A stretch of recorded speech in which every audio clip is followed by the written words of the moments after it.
جن کے وارث ہوں ان کے ورثے چلتے ہیں، جن کا وارث نہ ہو ان کے ورثے ختم ہو جاتے ہیں۔ اور یہ بھی یاد رکھنا کہ تم سے الحج میں امیر کائنات کی گجرا والا شادی پڑھ رہا تھا، رضا شاہ جی سرکار امیر کائنات تشریف فرمائے۔ ایک چھوٹا سا جملہ عرض کر کے پھر واپس اپنے مقصد پہ آتا ہوں۔ جبرائیل نے حق مہر پہ گفتگو کی، شہزادی کونین کا حق مہر، چہرہ وجہ اللہ پہ تھوڑی سی سرخی جلا رہا ہے۔ جبرائیل تو کیا جانے حق مہر کیا ہے، اور تو کیا جانے اس کا ظاہری حق مہر کیا ہے، باطنی حق مہر کیا ہے؟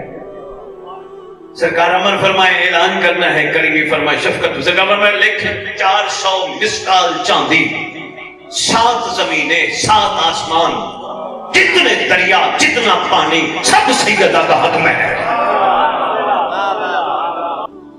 سرکار نے ایک جملہ آگے بھی کہا، عرض کرتا جاؤں، امیر المومنین فرماتے ہیں جبرائیل اعلان کر، قیامت تک اس سیدہ کے دشمن کا زمین پہ چلنا حرام ہے۔ ورثہ وارث کو منتقل ہوتا ہے تو پھر لکھ لو لوح دل پہ 7 زمینیں 7 آسمان، اس میں جو کچھ ہے حق مہر سیدہ کا سارا ورثہ آج مہدی کو منتقل ہے۔